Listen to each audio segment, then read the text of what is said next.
ઓમ તત્સત પરમાત્મા સદગુરુ મહારાજનો જય.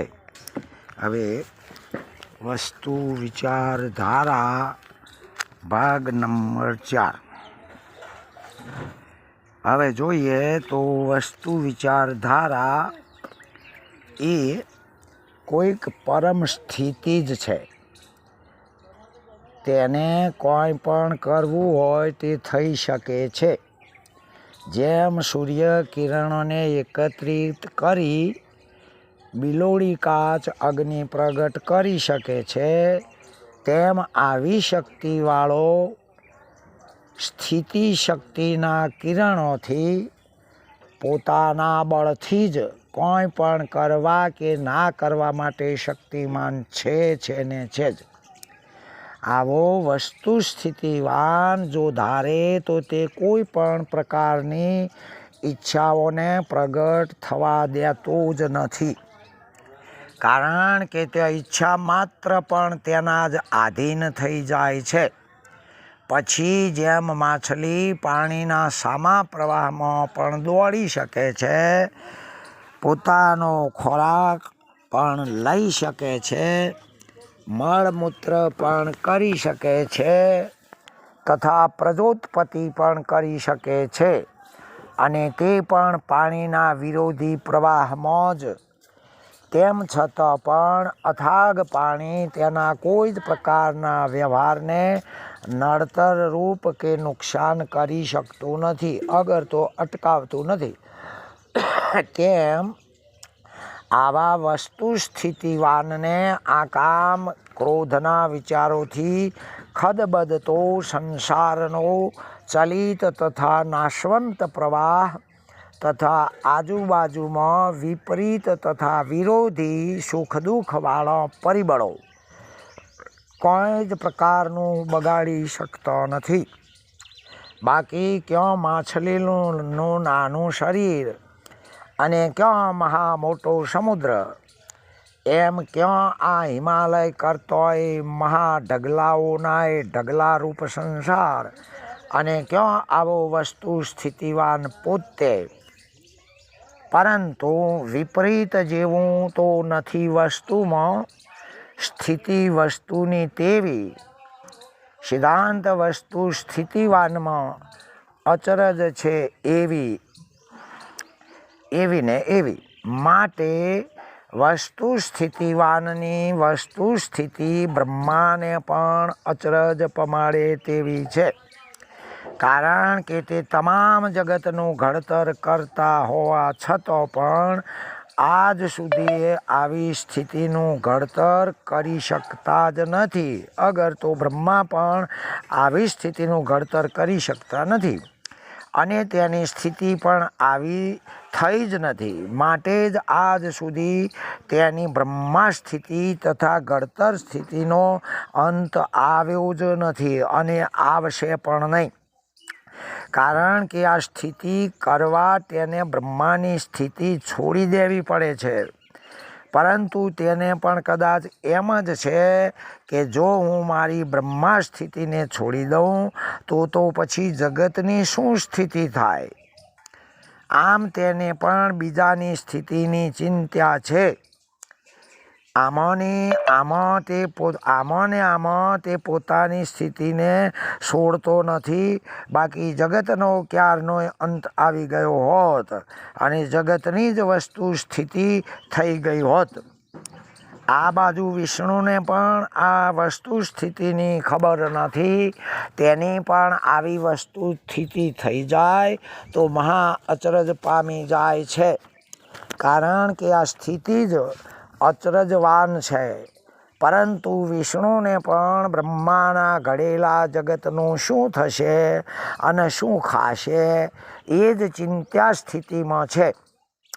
આમ તે પણ બીજાની સ્થિતિની ચિંતામાં પોતાની વસ્તુ સ્થિતિ ક્યારે થશે એ વિચારતા જ નથી.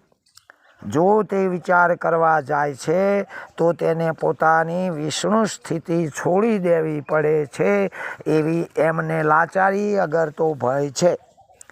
આમ ને આમ વિષ્ણુની પણ આજ સુધી વસ્તુ સ્થિતિ થઈ જ નથી.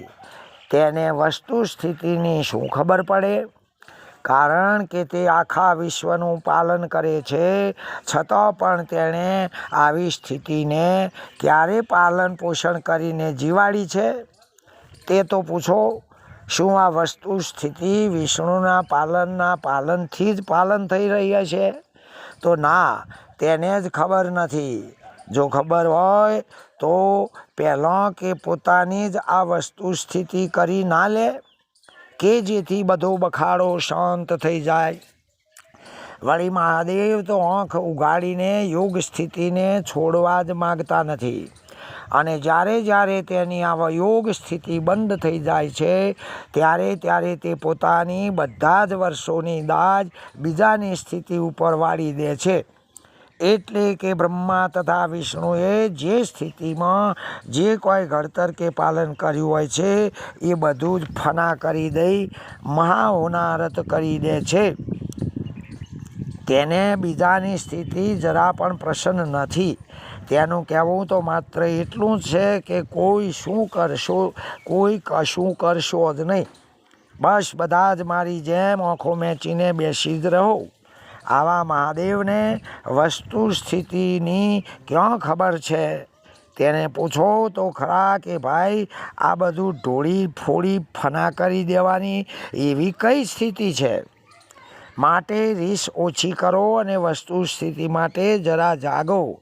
આમ હિમાલયમાં તો વસ્તુ સ્થિતિ કદાપી પણ નહીં થાય.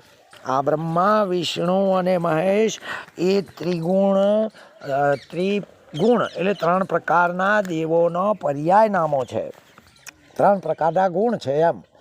આમ બ્રહ્મા બોલ્યા બ્રહ્મા સ્થિતિમાં, વિષ્ણુ નહીં વસ્તુ સ્થિતિમાં, મહાપ્રલયમાં મહાદેવની સ્થિતિ, સિદ્ધાંત આ તો છે પરિસ્થિતિમાં.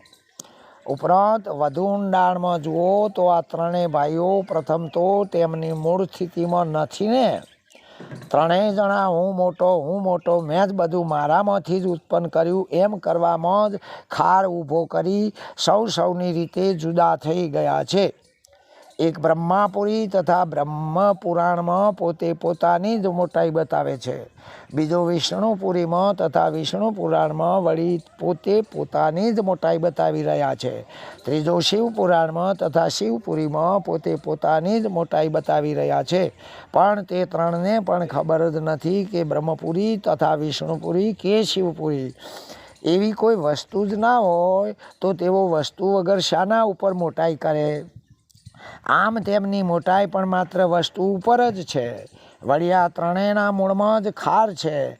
એથી તેમના મતને માનવાવાળા બધા જ પંથ સંપ્રદાયો કે અનુયાયીઓ પણ કદાચ ખારવાળા હોઈ શકે છે. આમ એકેને પણ વસ્તુ સ્થિતિ તો થઈ જ નથી. પરંતુ તેમને વસ્તુ સ્થિતિ પ્રાપ્ત કરવા માટે જો તેઓ પોતે જ તેમની સૂક્ષ્મ માન્યતાની એટલે કે હું બ્રહ્મા છું તથા જગત કરતા છું આવી સ્થિતિનો જો યથાર્થ વિચાર કરે તો તેમને ભાન થાય કે હું બ્રહ્મા નથી, પરંતુ બ્રહ્મા મારો જીવ છે અને હું તો બ્રહ્માનો આશ્રયદાતા છું. પરંતુ જે હું છું તે જ બ્રહ્મા જેવાને મારામાં સ્થાન આપી રહ્યો છું. બાકી બ્રહ્મા એટલે જીવ પોતે જ ત્રિગુણી પ્રકૃતિમાંનો રજોગુણ છે. આમ જીવના રજોગુણે કરીને આ જગતની રચના થઈ રહી છે. બાકી હું બ્રહ્મા નથી, અને હું મારી રીતે તો ઉત્પત્તિની ક્રિયા આજ સુધી પણ કરી જ નથી અને કરી શકવાને શક્તિમાન પણ નથી. ફક્ત હું મારામાં જ અધિષ્ઠિત છું અને બ્રહ્મા એટલે જીવ તથા જગતને સારી રીતે જાણું જ છું, બનાવતો નથી, જાણું છું. છતાં પણ મારામાં આશ્રિત થવાવાળો બ્રહ્મા મને તો જાણતો જ નથી અને ભવિષ્યમાં પણ જાણવાનોય નથી. તો પછી તેનું સર્જેલું તથા મરી જવાવાળું એવું તેનાય બ્રહ્માના પાછળથી જ થયેલું આ જગત અને જાણવાને કદાપી પણ શક્તિમાન નથી જ. બીજી તરફ વિષ્ણુ પણ જો પોતાની વિષ્ણુ સ્થિતિ ઈચ્છતા હોય તો તેણે પણ આવો વિચાર કરવો જરૂરી છે કે હું વિષ્ણુ નથી, પરંતુ વિષ્ણુ તો મારો જીવ છે અને હું તો વિષ્ણુનો આશ્રયજનક છું. પરંતુ જે હું છું તે જ વિષ્ણુ જીવાને મારા એક ભાગમાં જ સ્થાપિત કર્યા છે. બાકી વિષ્ણુ એટલે જીવ પોતે જ બ્રહ્માની જેમ ત્રિગુણી પ્રકૃતિ માયામાંનો સત્વગુણ છે. આમ જીવના વિષ્ણુના સત્વગુણે કરીને આ જગતનું પાલન થઈ રહ્યું છે. બાકી હું તો વિષ્ણુ નથી જ, અને મારા ભાવેથી હું આજ સુધી કોઈનું પણ કશું જ પાલન કર્યું જ નથી. હું તો ફક્ત મારામાં જ અધિષ્ઠિત છું તથા તેમજ આ તેની પાલન ક્રિયાને સારી રીતે જાણું છું. છતાં પણ મારા જ આશરે રહેવાવાળો જે વિષ્ણુ તથા પાલન ક્રિયા તેઓ કોઈ પણ મને તો જાણતો જ નથી અને કોઈ કાળે જાણશે પણ નહીં. જો તેઓ મને જાણવાનો પ્રયત્ન કરવા જાય છે તો તેમની કોઈની અસ્થિ રહેતી જ નથી. તેમ છતાં પણ હું તો તેમને જાણું છું.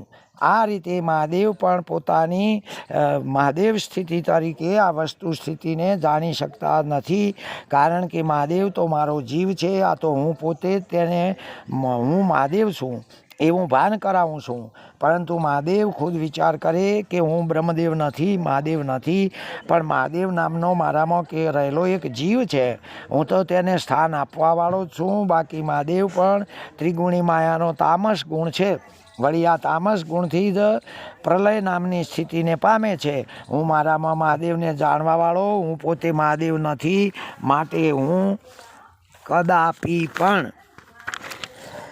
કોઈનો લય પ્રલય કરતો જ નથી. પરંતુ આ પ્રલય કરવાવાળો જે મહાદેવ તથા પ્રલય થવાવાળું જગત કોઈ પણ ઉપાયે મને જાણી શકતું નથી, કારણ કે હું મહાદેવ નથી જ. ઓમ તત્સત. પરમાત્માએ વસ્તુ વિચારધારા ભાગ નંબર 4 પૂરો. તત્સત. પરમાત્માએ સદગુરુ મહારાજનો જય.